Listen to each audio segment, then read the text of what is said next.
مهمان را با خود داریم آقای عبدالغفار اخلاص صیغانی، فرزند سرمعلم سیف الدین اخلاص صیغانی، که اینا در مورد زندگی نامه پدرشان یک کتاب را گردآوری کردند که در مورد کارکردهای که اینا سرمعلم سیف الدین اخلاص داشتن و در مورد کارکردهای گذشته اینا در این کتاب چیزهایی را به نشر رساندن که بیشتر از زبان خودشان در این برنامه از اینا میشه. آقای صیغانی با سلام و تشکر از ظهورتان به برنامه. میشه در مورد اول بگوین که در رابطه به کتاب که شما گردآوری کردین و زندگی نامه پدرتان داودج ساختین، چی موضوعات را در بر میگیره این زندگی نامه؟ بسم الله الرحمن الرحیم. عرض ادب و احترام دارم خدمت شما همکاران محترم در تلویزیون، مجموعه بینندگان تلویزیون شما. بله، آنچه که باعث شد که زندگی نامه پدرم به شکل مدون در اختیار دوستداران و هوادارانش قرار بدهم. 8 سال هست که پدرم در کابل از کابل اختطاف شد و تا هنوزم سرنوشتش نامعلوم هست که به چه وضعیتی به سر میبره. آنچه که متاسفانه بعد از 2001 بسیار زیاد به شکل فاحش به افزایش یافته بحث اختطاف هست. در این زندگی نامه ما آنچه که پدرم از اوایل زندگیش تا وقت اختطاف شدنش چی کارهایی را انجام داد، بعضی از اشخاص و افراد هستند که با نشان دادن مواردی که واقعا در زندگیشان انجام ندادن میخواستن جایگاه شخصیت ها را لطمه وارد بکنه و چیزهای دروغین را در قبالشان داشته باشه که ما به شکل مستند و آنچه که بزرگان و رهبرانی که شناخت کافی از شخصیت پدرم داشت هم در مورد شخصیت اینها گفتن در این مجموعه جا دادیم و امون نقل قول‌های وجود داره. جدا ما در یک قسمت از این صحبت‌های از رهبر ائتلاف ملی افغانستان، صحبت‌های از محمد یونس قانونی عضو مجلس نماینده ما بزرگان دیگر به خط خودشان آوردیم و در این مجموعه جا دادیم. هنگامی هست که سرمعلم سیف الدین اخلاص در دوره ابتداییه الا لیسر در بامیان به پایان میرسانه و بعد هم وارد دارالمعلمین ولایت پروان میگردد که بعد از دانش آموختگی از اونجا دوباره به شوق این که در خدمت معارف و در خدمت نسل جوان و اولاد وطن باشه راهی بامیان میگردد که یک مدتی را به حیث معلم و به حیث سرمعلم در اونجا ایفای وظیفه میکند. در این جریان نابرابری های را در جامعه خود احساس میکنه که علاقمند این هست که به شب نابرابری ها و تاریک ها پایان بده و متاسفانه آنچه را که تا آخرین لحظات امیدش داشت از حوزه معارف مدت دور میمانه و به مبارزات شروع میکنه که در سال 1357 این مبارزه اینها آغاز میگردد با وجود 1001 مشکلی که در وقت وجود داشته بوده که در موقعیت های مختلف ادارات دولتی، چه در تشکیلات وزارت محترم دفاع چه در تشکیلات ولایتی بامیان ایفای وظیفه کرده. در یک موقعیت قماندان لوا و قماندان کندک و حتی مسئولیت عمومی جبهات سیغان، کهمرد و مرکز بامیان، موقعیت هایی که مربوط به سکونت اهل تسنن ولایت بامیان میشه به عهده داره که همین درایت کاری از اونها هست که ما در این مجموعه همون مکتوبی را که در وقت جناب محمد یونس قانونی ریاست اداره امور به عهده داره بنابر اعتماد مردم، اعتماد بزرگان بامیان و هدایت مستقیم قهرمان ملی و رهبر عظیم الشأن جهاد مقاومت شهید استاد ربانی، اینها در رأس تشکیلات ولایتی بامیان قرار میگیره که تا یک موقعیتی در این قسمت قرار دارند که سر و صداهای برای به وجود آمدن گروه جدید به نام طالبان به وجود میاد، در حالی که زمینه های در بامیان مساعد بود که اینا با طالب همکاری بکنه. اما آنچه که از ماهیت به وجود آمدن این گروه که زیر نام اسلام به وجود آمدن و بزرگترین ضربه را به این پیکر وارد کردن، شناخت کامل از ماهیت اینها که داشتن، رفتن به مقاومت پرداختند که یک مدت طولانی را در کنار سایر مقاومتگران دلیر افغانستان در خط مقدم جبهه به مقاومت پرداختند. وقتی که طالب سقوط میکنه دیگر سرمعلم سیف الدین اخلاص به امید اینکه بتواند خدمت خودتر، چون همیشه ما از پدر دور بودیم، شاید در طول زندگی ایمان ما 3-4 سال بسیار خوب در کنار پدر ما بودیم. بقیه آنها در مبارزات مصروف بودند، ما هم در منطقه به خاطر اینکه بتواند به درس ما خوب برسه و درس فرزندانشان یک مدتی از نظام دور می باشند. بعد از سقوط حکومت طالبان که با آغاز نخستین دور انتخابات ریاست جمهوری با توجه به اون امیدی را و توقعی را که مردم از اینها داشت، دیگر اینها هم تصمیم گرفت که باید در قبال مسائل کلان سیاسی به تفاوت نباشند، چون مردم از اینها امید داشتند. وارد صحنه شدن و در نخستین دور انتخابات ریاست جمهوری آنطوری که قانونی صاحب هم که کاندیدای یک از کاندیدان پیشتاز در انتخابات بود در 16 جوزا در 8مین سال روز شهادت اینها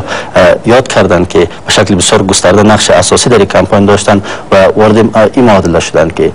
با توجه به نتیجه که ما از انتخابات ریاست جمهوری دور اول گرفتیم، باز هم بدون اینکه کوچکترین مایوسیت از نتیجه داشته باشه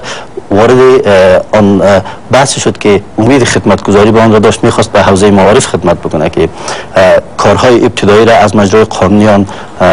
به پیش برده بود و قرار بود که به حیث در رأس ریاست معارف ولایت بامیان قرار بگیره. اما متاسفانه یک گروهی که گروه معلوم الحال جنایتکار با یک تصمیم از قبل طراحی شده که ما از آگاهی نداشتیم، تقریبا 3 سال بالای این پروژه کار شده بود، دست به اختطاف و بعد هم چیزهایی را شنیدیم که پدر ما به شهادت رساندن و 8 سال هست که پدر از ما گرفتن توسط همین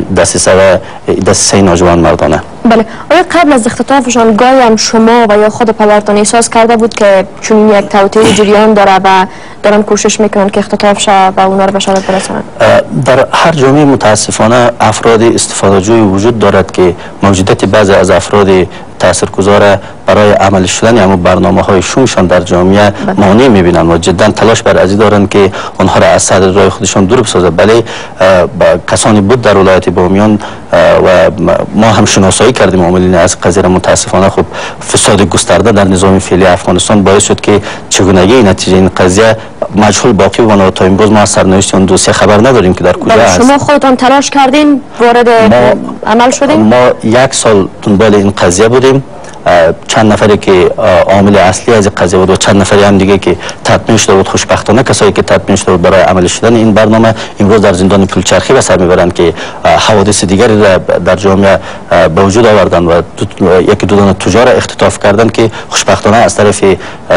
نیروهای امنیتی دستگیر شده و امروز به زندان به سر میبرند. اما عاملین اصلی قضیه امروز هم رها هستند و به شکل افراد عادی جامعه زندگی میکنند که بله ما از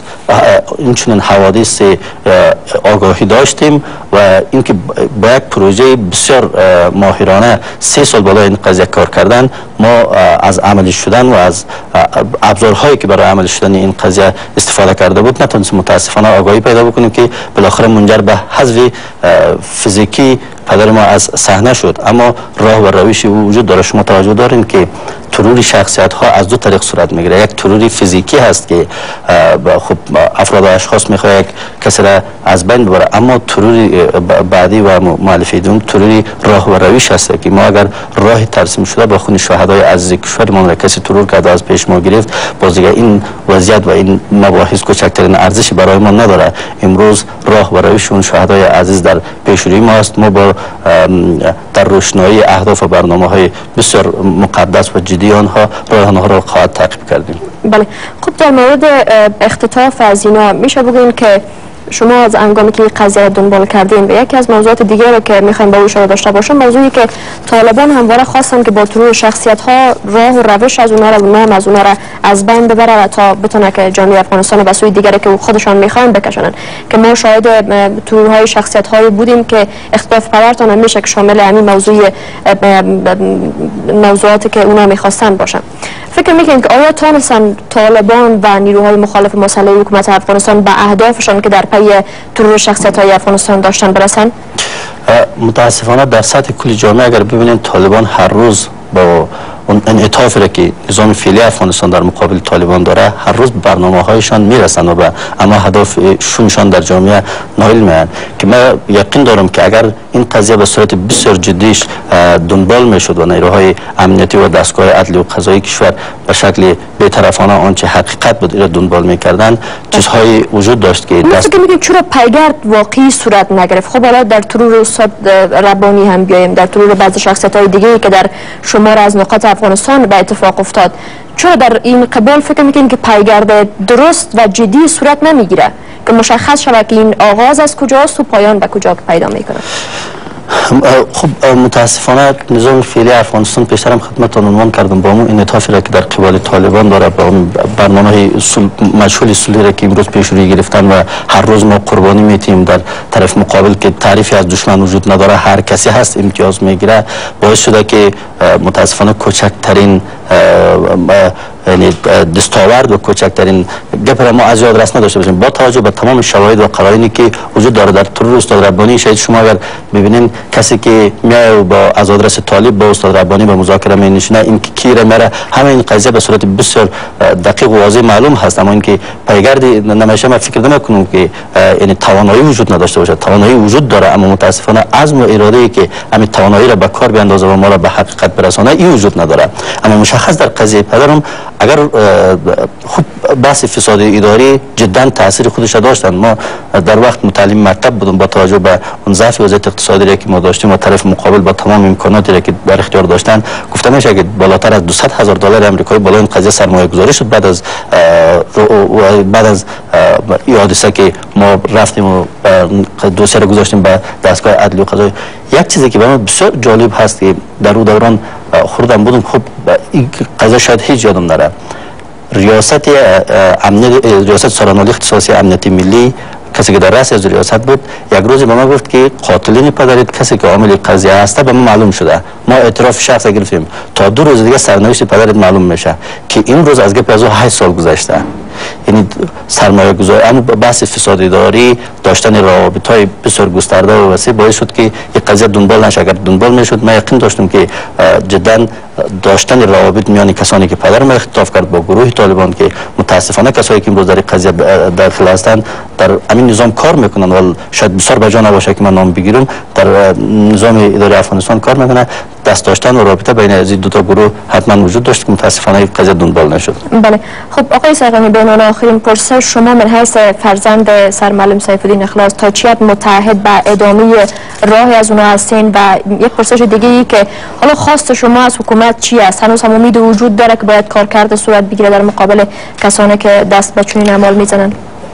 فکر نمیکنم که حکومت فعلی افغانستان با 1 سال وقتی را که مانده و مصادیق و شواهدی که در جامعه موجود داره این قضایا رو خود دنبال بکنم. ما تعهدی به تحقق اهداف و برنامه‌های کلان ملی و اسلامی در روشنایی دساتیر دین مقدس اسلام را داریم به عنوان جوانان که ما راه و روش که راهی که با خون سرخ شهدای عزیز کشورمان ترسیم شده قطعا در ادامه از اون مسیر متحد هستیم و با هر مشکلی هم مبارزه خواهیم کرد و هیچ چیزی مانع این مبارزه و ادامه راه نخواهد شد. ما با استفاده از فرصت از طریق برنامه شما میخواهیم از همه هموطنان عزیز و از همه وطندارانی که چه در برگزاری 8مین سالروز شهادت پدرمان و چه در قبل از آغاز حادثه تا اکنون در ابعاد مختلف زندگی با ما همکار بودند و همکاری کردن، جدا سپاسگزاری کنم و اینکه ما بتونم او همکاری از رو جبران بکنم. خدا کوچکتر از او احساس میکنم، ولی از بارگاه عزیز متعال استدعا دارم که نتیجه و ثمره یک زحمات و همکاری از رو برایشان عطا بفرمایید. برای بسیار تشکر از حضورتان آقای سیغانی. شکر از شما. بیننده عزیز، آقای عبدالغفار اخلاص سیغانی فرزند سرمعلم سیفالدین اخلاص در رابطه با زندگی نامی اونا چیزهایی با ما داشتن که شما هم دیدین و حالا تصاویر از ولایت